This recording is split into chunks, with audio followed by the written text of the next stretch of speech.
Welcome to Western Wisconsin Journal. I'm Meg Heaton, and I'm joined today by Nancy Abrahamson, the Dementia Care Specialist with the Adult and Disabilities Resource Center of St. Croix County. Nancy's job includes a lot of things, including educating the public about dementia, conducting memory screenings, helping businesses and organizations become dementia-friendly, but her primary function is helping individuals and families navigate their lives living with dementia. Today we're going to talk about some of the resources and services that are available at the ADRC, because this is one of the best resources we have in the county for those of us who are in that aging bracket. And we want Nancy to spell out some of the things that she and others at the ADRC do. So Nancy, let's begin with, what is the ADRC? The ADRC is the Aging and Disability Resource Center, which means we serve anybody in the disability realm, intellectual and physical, from 18 and above. So we help those folks transition out of their high school IEP programs into adulthood, and then we serve any aging person over 60. Okay. And let's talk about, there are positions within the ADRC called benefit specialists, right? Yes. Could you explain what that is? So benefit specialist is we have four, two for disability and two for aging. Mm-hmm. And they have legal backup, and they're trained regularly on any changes and things that affect people's legal and financial planning, as well as Social Security, disability apps, and those kinds of things. So if someone has questions about a power of attorney for healthcare or finance or homestead credit or taxes, what's deductible, and those kinds of things, or they'll even help people apply for Social Security if they have difficulty on their own. And particularly disabled often run into snags, so so they're great helps. And I know from personal experience that there's very valuable help with Medicare and Correct. Getting started on that, and ongoing. You can refer once a year to them, right? And Medicare Part D, because people have to review that every year. Right.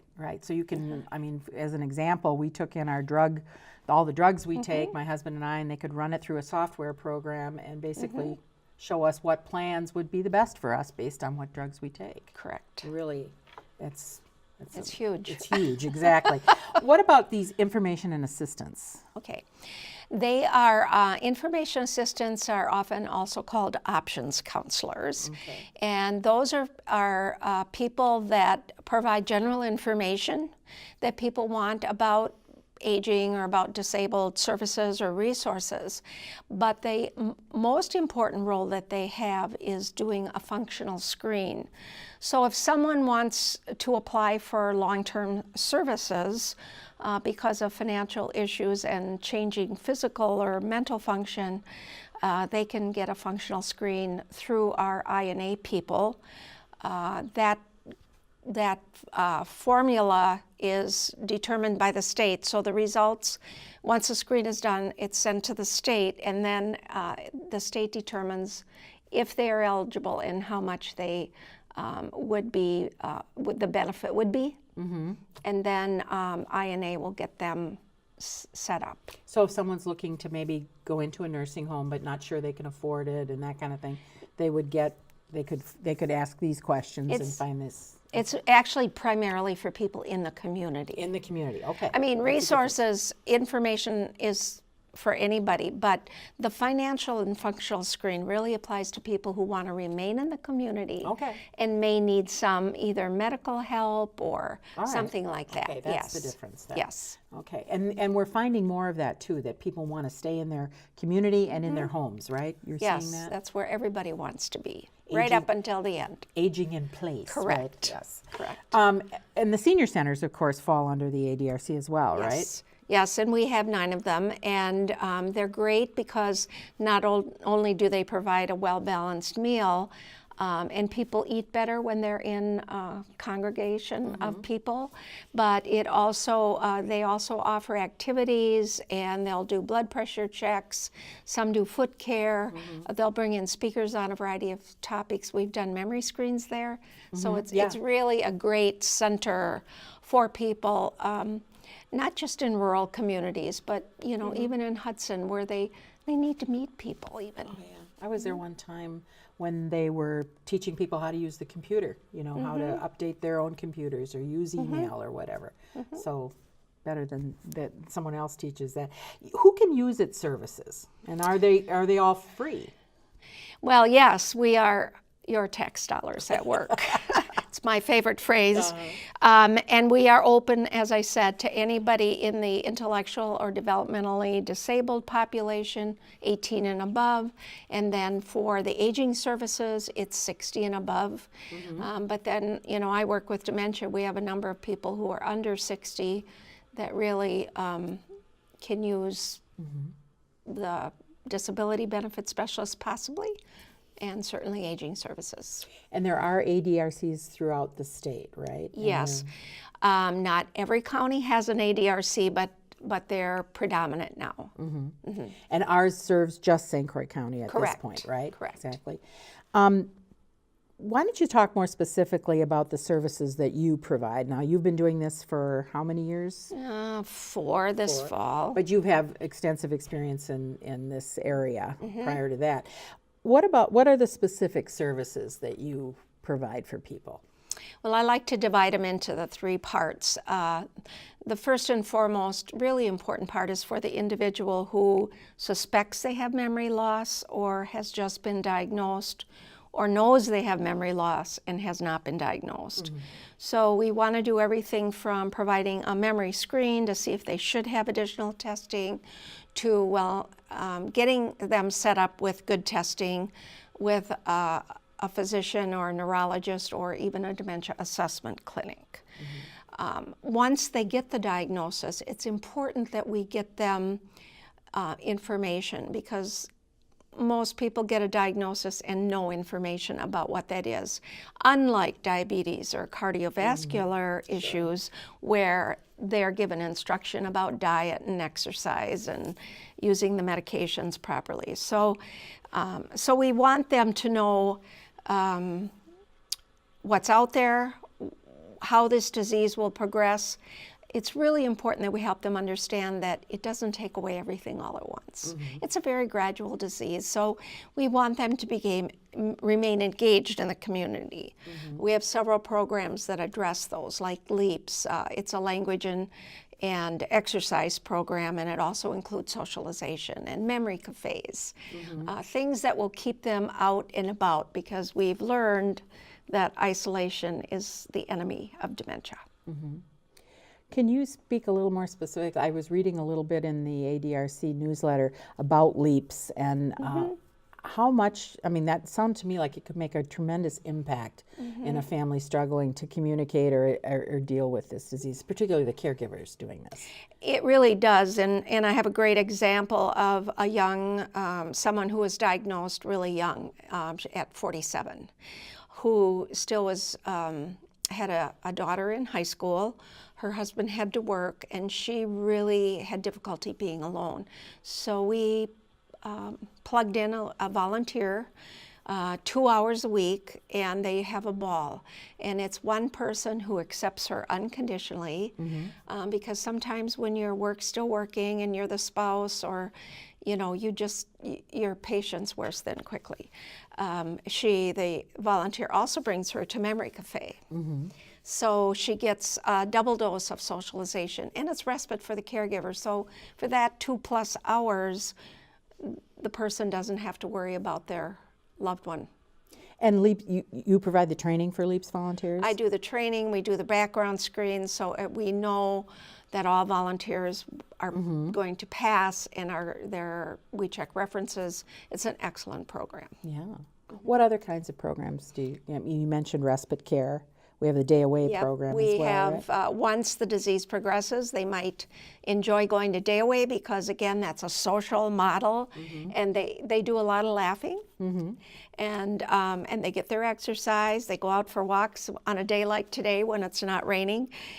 There's just so much that they can gain from a day program, and very often caregivers don't realize how important it is to start that earlier than later. Because we have many people in the early stages there.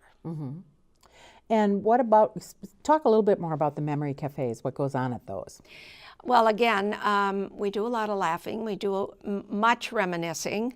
We share information, so people will say what they find helpful or not helpful, or if they're angry about the disease, they can say it. A young woman started one of our cafes about, I would say 4 months ago now, and she said her name, and she said, and I'm the one with Alzheimer's, and she said, it stinks. So, you know, it's a safe place to express yourself. It also is a good, if the caregiver can't come, then a good friend or neighbor, we've had that situation happen. But if the caregiver comes, it sometimes helps them see their loved one in a different light. Sure. Last month at the Memory Cafe, a couple came for the first time, and she had mentioned on the phone that her husband was a musician.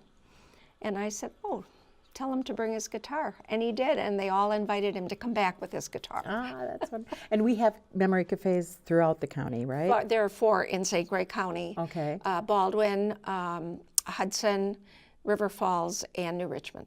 Okay. Yes. And what about caregivers specifically? I mean, caregivers are welcome at the memory cafes and whatever, but what about taking care of them? So for caregivers and family networks, I do actually family meetings and consultations. So an individual can say they don't have children or their children live a ways away. I can certainly meet with the caregiver, but very often we have had consults in the home where a couple of children join by phone, and they're included in the discussion. And the purpose of that is really to educate them, number one, so they're all on the same plane, and then to help them determine goals and roles, because sometimes families don't see that they're really all wanting the same thing for a parent or a sibling or a spouse, and really they do, but they approach it differently. So that's an excellent program. We assist with care planning, so developing legal and financial plans, in-home care, out-of-home care, making sure that they get their name on waiting lists early on in the event they need them. Some people can stay at home right until the end of the disease. Others cannot. So those are things. Memory Cafe benefits the caregivers just as much. And then we do a lot of education. A lot of public education. Yeah. And you have Tara, who actually Yes. specializes in Caregiver support as well, right? So she Yes. knows they can speak with her directly or whatever. So Tara actually facilitates the 3 support groups in the county. So we have 3 support groups. 3. Okay. Well, we're very lucky. We're resource rich here. But she also handles the funding stream. So Wisconsin has a pot of money called the Alzheimer's Family Support Program. And people can qualify, and I'm not going to get into all the details, but they can call Tara to see if they qualify. There has to be a dementia diagnosis of some kind, and then that can provide a myriad of services, equipment, or education under a certain ceiling of money so that we can spread it around. And the state of Wisconsin gives us X amount every year, and they have actually increased that funding because we know that dementia is on the rise, and we want people to be able to stay at home where they do better and where they want to be.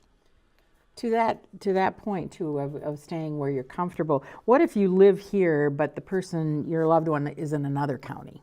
How do you manage that? Well, that's not a problem because everybody has concerns. Everybody needs information. So I can start with that, with the individual or family. And then if, let's say mom lives in Green Bay, or maybe she lives in Colorado or Arizona, I help them find the right resources in those states. So I'll connect them with the Office on Aging. I recently had someone inquire about guardianship in Ohio.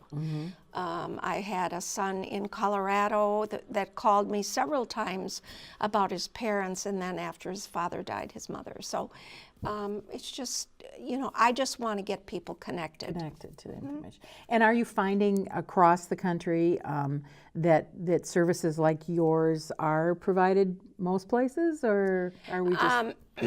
I wish it were. Yeah. Wisconsin's unique in that they have funded dementia care specialist positions, but they aren't in every county yet.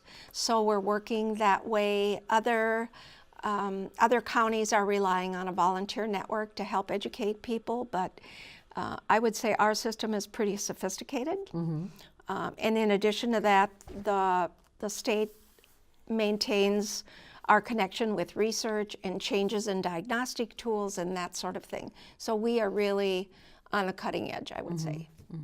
And are you finding that the medical community is becoming more attuned to, I know you and I have talked before that sometimes doctors are not necessarily, or haven't been necessarily well equipped to talk with people about dementia. Are you finding people more open to that now, and that information's getting to their primary care people? Yeah, I think it's changing. I think doctors are admitting when they don't know. Many doctors are now more aware that I'm here, and so they'll give a diagnosis and then they'll say, call Nancy. And that's good. Other doctors are not. So part of my role is teaching advocacy to people, saying if your doctor's not equipped or doesn't feel like they want to run you through the diagnostic tools, then go to a special clinic for that. Doesn't mean you have to leave your doctor. Yeah. And you can get resources. So that's important. The other thing I know that you do across the county is trainings with businesses, organizations, EMTs, whatever, about the basics, kind of. Talk a little bit about that, because I think that that's really doing a lot to raise awareness and educate people. It's really fun and it's really valuable. I spend 20 minutes talking to people about how do you recognize dementia, because we don't wear little pins that say, and then how do you interact with them? How do you communicate both verbally and non-verbally so that you can have a successful communication interaction?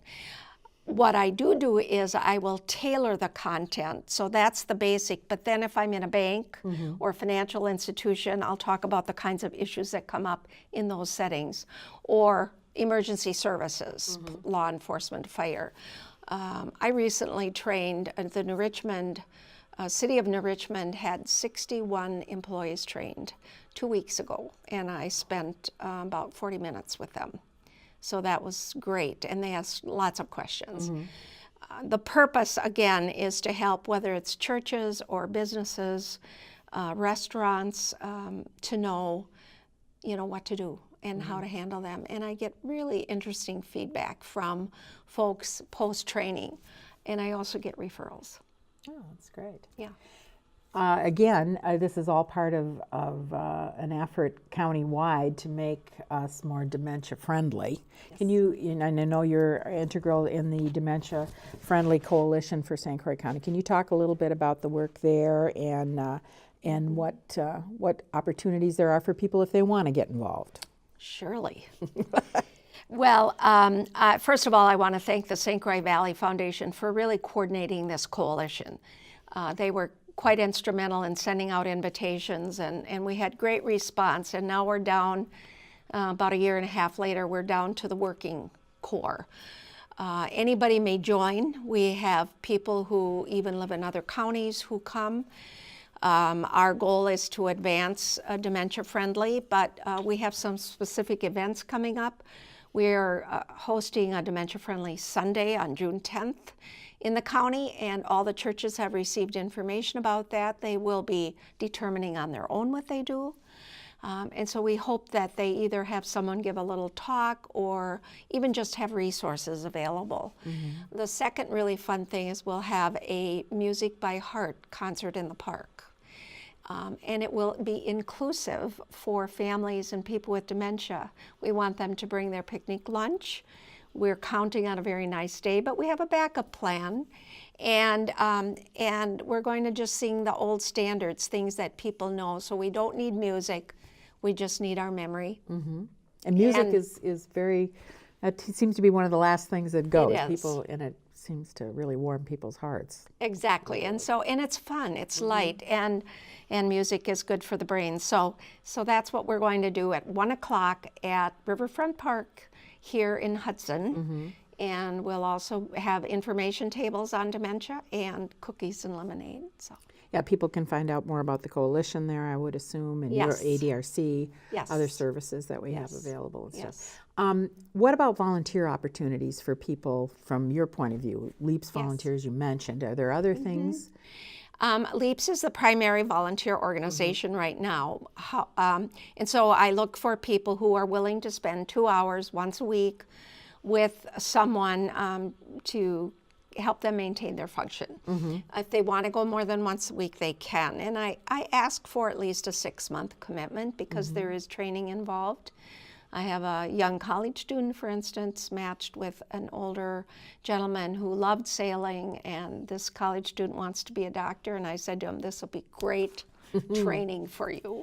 So, and then the other thing is I do have volunteers who assist with the memory cafes. I was going to ask They about could that, yeah. facilitate, et cetera. So that's good. And we do have some volunteers on Tara's side. With both the Day Away program, helping the manager, and also with support groups. Okay. They'll co-facilitate there. Good. Yeah.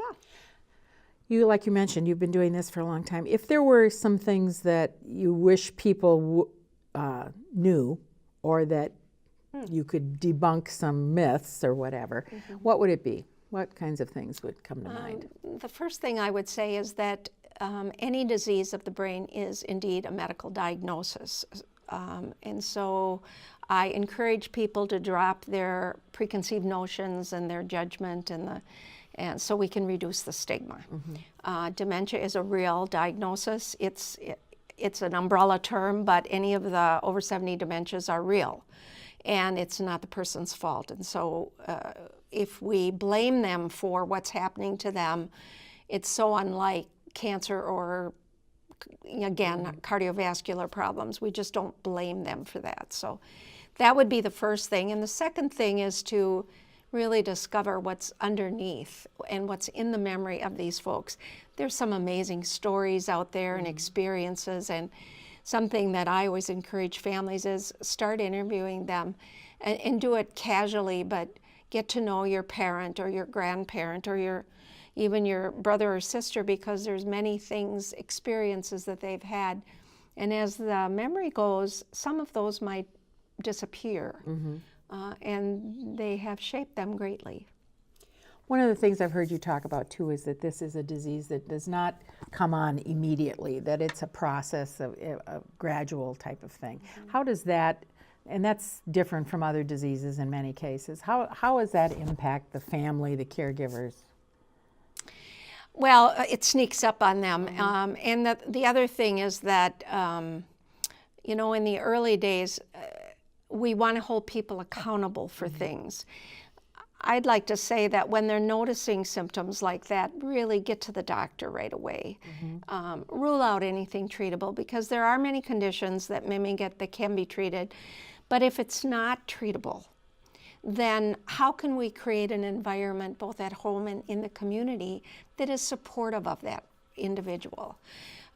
Shame and isolation and all those things actually reduce function.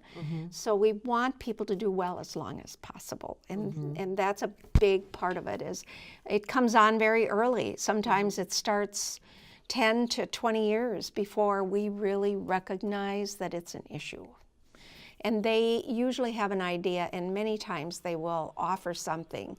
And the problem on the other end, like my side, is that we might minimize that rather than acknowledge it, accept it, and then say, well, how can I help you? What can we do about this together? It's interesting because, you know, it used to be getting old was just one of those things that happened to everybody and it wasn't so complicated. But at least now there's a lot more help available now too, even though it's getting more complicated or whatever as people like me get older or whatever.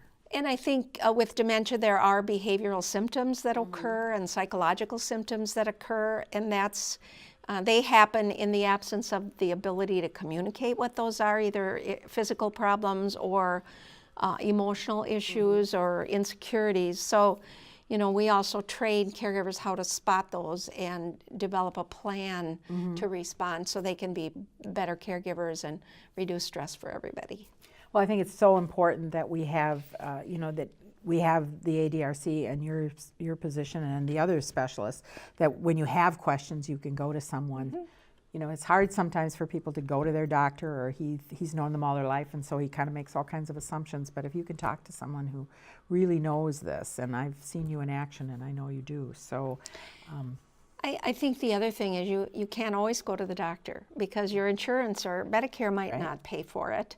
And there's much information that you can get without a doctor that's day-to-day funcning, day-to-day Or just stuff. be reassured. I took a memory screening myself.